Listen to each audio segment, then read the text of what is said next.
우리는 하루에도 수없이 많은 사람들을 마주치며 살아갑니다.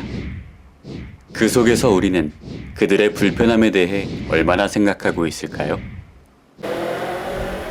평소 다른 사람의 불편함에 대해 생각해 본 적 있으신가요? 네, 있습니다. 우리 그 사회 전반적으로 그런 이제 몸이 불편한 사람들에 대한 배려가 많이 부족하다고 생각을 합니다. 그러니까 예를 들어서 이제 길가에 이제 그 시각 장애인들을 위한 뭐 보도 블럭이라든지 아니면은 그 전멸 신호등 같은 경우에 누르는 버튼이라든지 지하철이나 버스의 전반적인 교통 시스템이라든지 그런 배려가 많이 부족하다고 생각을 하고 있습니다. 보통 서울 사람들은 지하철을 많이 이용하잖아요. 그럴 때 내리는 사람보다 이제 타는 사람이 먼저 타는 경우도 있고, 그렇게 내리는 사람을 안 기다려주는 경우가 굉장히 불편하다고 생각하고요. 보통 이제 학생들이나 회사원들이 백팩을 메는 경우가 많은데, 이제 뒤로 계속 메고 있으면 이제 그 통로로 지나갈 때 사람들이 부딪히게 되고 또 짜증을 많이 내게 되니까 백팩을 앞으로 메거나 아니면 바닥에 내려놓거나 짐칸이 있으니까 거기에 넣으면 어떨까라는 생각을 하고 합니다. 다른 사람의 불편함이라고 하면 또 저의 불편함이랑도 똑같은 말이겠죠. 자전거 도로에서 굳이 그쪽으로 지나간다거나 아니면 껌이나 쓰레기를 뱉어서 남 지나가는데 방해를 한다거나 그런 것들. 평상시에 뭐 늘 생각을 하고 다니는 건 아닌데 길 지나가다가 몸이 불편하시거나 뭐 이런 분들을 보면은 가끔 그런 생각을 하는 것 같아요. 제가 예전에 축구하다가 십자인대를 다친 적이 있어요. 그래서 한 달 반, 두 달 정도 계속 깁스를 하고 통깁스를 하고 다녔었는데, 그때 당시에 뭐 씻지도 못하고 걸어 다니지도 못하고 뭐 왔다 갔다 뭐 계단도 못 올라가고 이런 것 때문에 많이 불편했었죠. 어딘가 다쳐서 몸을 제대로 쓸 수 없거나 장애인 체험과 같은 활동을 할 때, 혹은 움직임에 제약이 생기는 상황에 닥쳤을 때 우리는 불편함을 느끼곤 하죠. 정상적으로 움직일 수 있다는 사실에 안도하곤 합니다. 그런데 만약 어느 날 불행하게 사고를 당한다면 당신의 삶은 어떻게 달라질까요? 함정균 선생님을 처음 만난 것은 지난 봄 노량진역에서였습니다.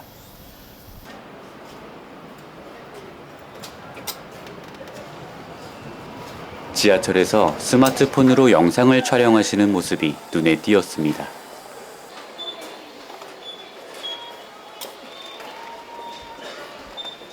일반인에겐 아무것도 아닌 환승 게이트를 통과하는 일도 그에게 쉽지만은 않아 보였습니다.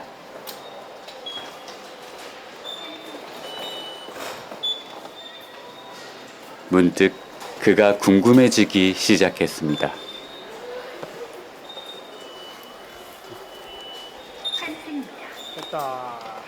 조심스레 인터뷰를 요청드렸습니다. 지금 그 경로 안내를 하는 거예요. 그러니까는 뭐 유모차라든지 저같이 이제 전동 휠체어 타는 사람들을 대상으로 해갖고 이 영상을 뭐 보실지는 모르겠지만 그래도 혹여나 검색하시는 분이 있을 것 같아서 그런 그 번거로움을 없애기 위한 작업을 지금 하고 있는 거예요. 처음에 그 전동 휠체어를 타고 지하철을 이용을 해봤는데 생각만큼 그렇게 호락호락하지가 않더라고요. 그래서 이런 부분들을 나 같은 사람들의 불편함을 조금이라도 해소하기 위해서 시작을 하게 됐어요. 그제서야 지하철 엘리베이터들이 눈에 들어오기 시작했습니다. 함정균 선생님의 동의를 얻어 촬영에 동행하기로 했습니다.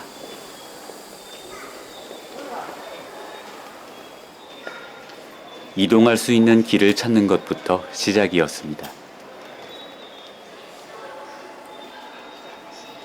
평소 다니던 계단이나 턱들은 선생님에겐 무용지물이었습니다.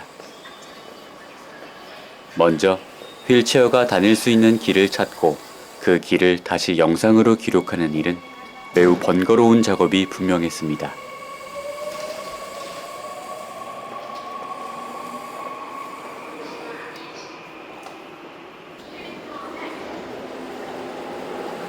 촬영 도중 이렇게 위험한 순간들이 있었지만 그에겐 예산일이 돼버렸습니다.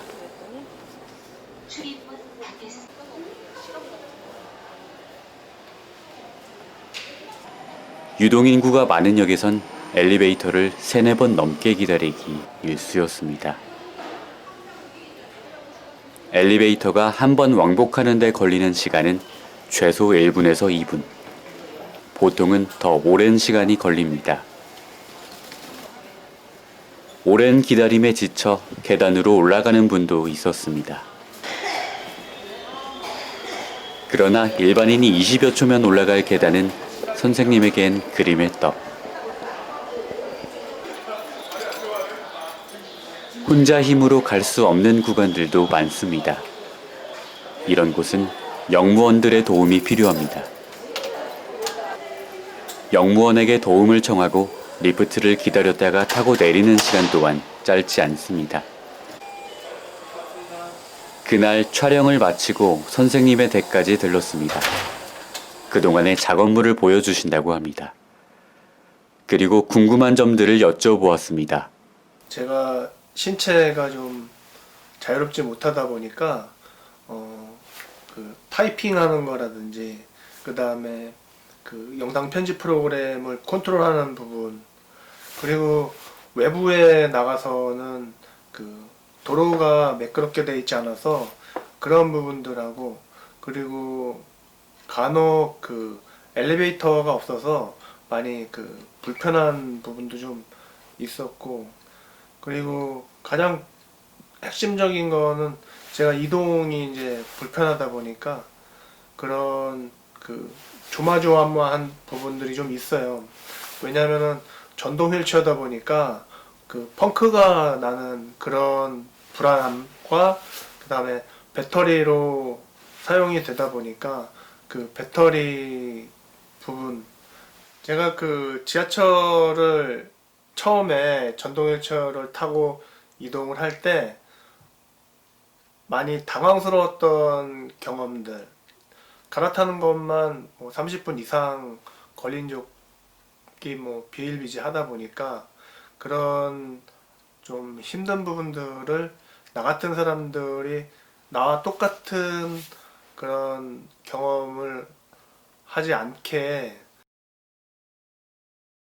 함정균 선생님은 환승 안내 영상뿐 아니라 다른 장애인분들과 그 가족들을 위한 영상들도 만들고 있었습니다. 축하고 거의 높이가 비슷해요.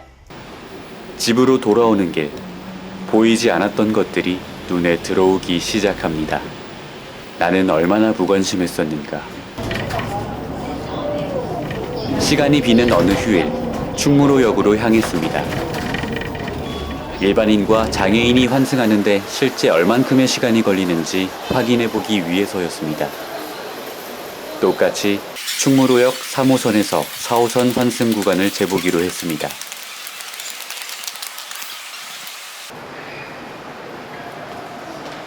일반 성인 남성의 빠르지 않은 걸음으로 약 37초가량. 그렇다면 휠체어를 이용한다면 과연 얼마나 걸릴까요? 이 구간은 리프트를 이용해야만 했는데 혼자서는 이용할 수 없었기에 함정균 선생님의 영상으로 환승 시간을 가늠해 왔습니다. 영상 중간 리프트를 이용하는 구간은 무려 8배속으로 재생하는 구간이 있었습니다. 그 부분을 정상 배속이라 가정하더라도 4분 47초. 실제 시간으로 보니 어마어마한 차이였습니다. 이 계단이 누군가에겐 넘을 수 없는 산이라는 사실. 함정균 선생님을 다시 뵌 것은 9월 초였습니다. 영상을 찍으려 하는데 동행하지 않겠냐는 연락을 받고서였습니다. 오랜만에 뵙네요. 네, 반갑습니다. 잘 지내셨어요? 네, 오늘 또 새로 촬영 가신다고 들었는데 오늘은 어떤 촬영 가시는 건가요? 요번에 그 우이 신설이 개통이 돼서 여기 성신여대 입구역하고 그다음에 보문역, 그다음에 신덕동역 그 환승하는 구간을 지금 찍으려고 여기 왔습니다. 성신여대 입구역이 비장애인들은 잘 못 느끼는데 그 휠체어 탄 사람들은 굉장히 그 신변의 위협을 느낄 만큼의 그 간격이 있습니다. 앞바퀴가 아무리 커도 빠지는 상황이기 때문에 그런 그 위험성을 알려드리고자 영상을 찍는 겁니다. 전동 휠체어의 앞바퀴 크기는 성인 남성의 발 하나 정도. 간격이 넓은 곳은 이렇게 발 하나가 들어가기 충분했습니다.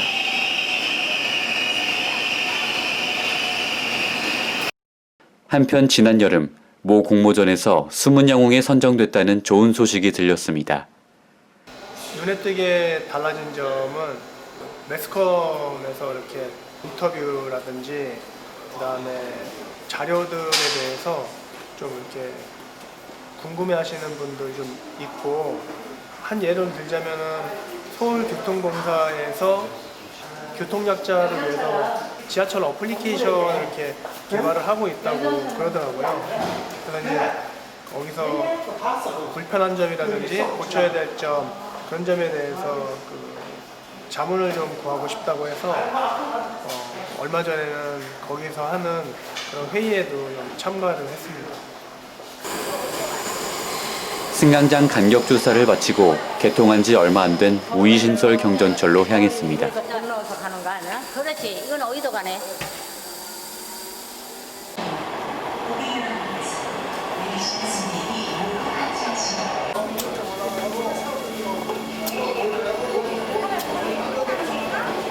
개통된 지 얼마 안 돼서인지 승객분들이 무척 많았습니다.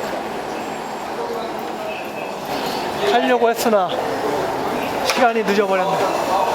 이런 어이없는 시간이 너무 짧지 않나요? 너무 짧은데 이거?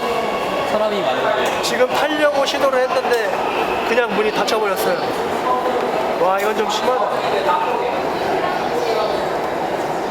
다시 시도.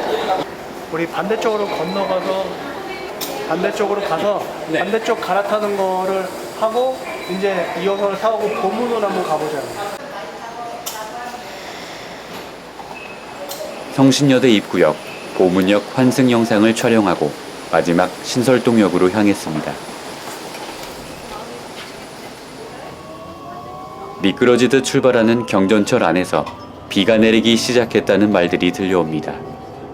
환승하려면 외부로 나가야만 하는 신설동역. 함정균 선생님은 과연 어떤 생각을 하고 계실까요? 아, 이제 방향 잡았어. 이쪽으로 다시 아까부터 다시 아까 거기다 다시 차려. 안 와보신 분들은 헤매지. 그죠? 될수 없겠네요. 여기서 영상을 두 개를 찍어야 돼. 하나는 1호선 가는 거, 네. 하나는 2호선 가는 거. 그게 또 따로따로 있어요? 일단은 뭐 신설동 갈아타는 거에서 따로 영상을 이렇게 따로따로 찍어야지. 길을 모르는 사람들 같은 경우에는 굉장한 그 어려움이 있을 거란 생각이 들고, 날씨가 안 좋으면 네. 더 많은 고생을 하지 않을까? 이게 지금 엘리베이터가 다 가는 걸로 돼 있지만 여기 엘리베이터는 의정부 소요산 가는 1호선 엘리베이터. 여기까지 와야 알 수 있는 거네요. 의정부 소요산 가려는 분들은 이거를 타야 되고, 그 다음에 서울 인천 방향은 저쪽에 있는 거예요. 2호선은 여기서 한참 더 가야 돼. 한참. 아, 진짜요? 여기 다 젖었네. 아이, 어쩔 수 없죠. 이 한 몸 불살일러 모든 만인이 편하다면 기꺼이 바치게. 장애인으로 살아가는 게 뭐 쉽지는 않은데, 그나마 이런 기본적인 시설이라도 돼 있으니까 감사하게 생각해. 내가 생각해도 지금 이 상황에서 더 개선되는 거는 처음부터 설계가 돼 있지 않으면.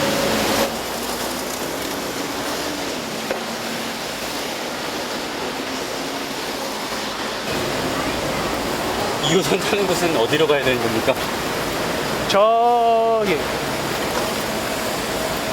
여기서 한 10분 더 가요. 10분이요?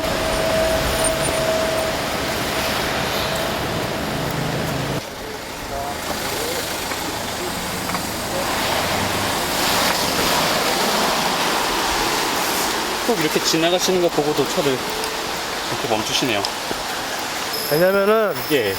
그 입장이 안 닮았기 때문에 몰라서 저러는 거지. 알면은 저러겠어.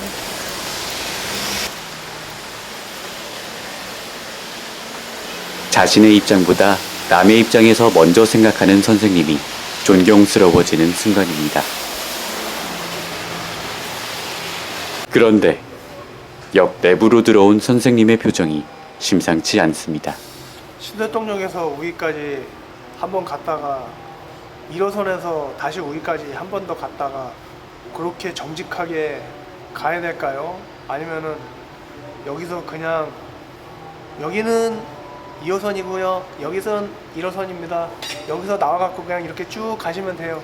이렇게 대충 할까요? 딜레마입니다. 그리고 이게 휠체어 이런 데 막 뭐 생활방수가 돼 있긴 한데 괜히 여기 보면 여기 갈라졌잖아요. 여기 지금 여기 이거 꺼갖고 보여줄까? 여기 요 틈으로 물기라도 들어가면은 이거 멈추는 건 뭐 일도 아니니까. 그래갖고 고민하는 거예요 지금. 이거 어떻게 고민 끝에 곰처럼 우직하게 정직하게 촬영하기로. 그렇게 우직하게 촬영을 마치고 집으로 돌아오는 길. 저 끝에서 네. 엘리베이터 타고 저 끝까지 또 가잖아. 네. 근데 어떤 역은 저 엘리베이터 타고 다시 저 끝으로 가야 돼. 바깥으로 나가려면.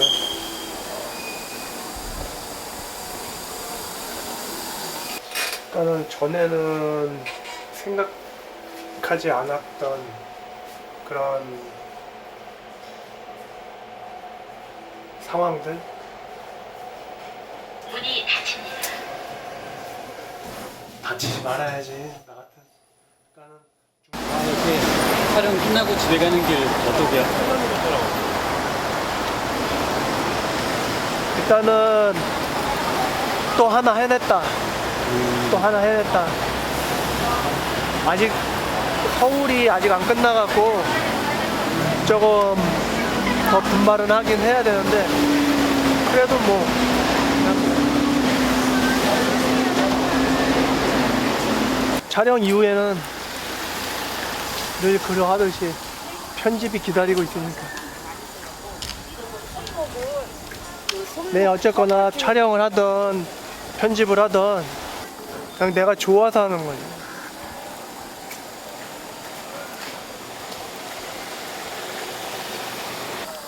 다 왔네. 또 비 온다. 그래도 끝나고 나니까 비가 오네요. 그러게. 고생 많으셨어요. 수고 많이 했습니다. 선생님의 촬영은 이렇게 무사히 마무리됐습니다. 우리 주변엔 아직 배려해야 할 부분들이 많습니다. 높은 문턱도, 널브러진 쓰레기 더미도, 금연구역을 어기는 사람들도, 한 구석에 버려진 우리의 양심도.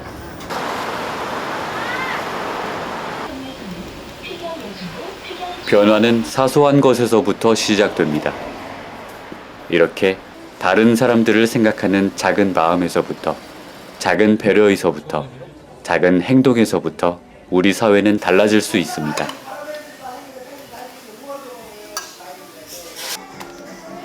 그렇게 된다면 굳게 닫혔었던, 누군가 놓아버렸던 문을 이렇게 잡아주는 영웅들이 우리 사회를 더 아름답게 만들어 나가지 않을까요?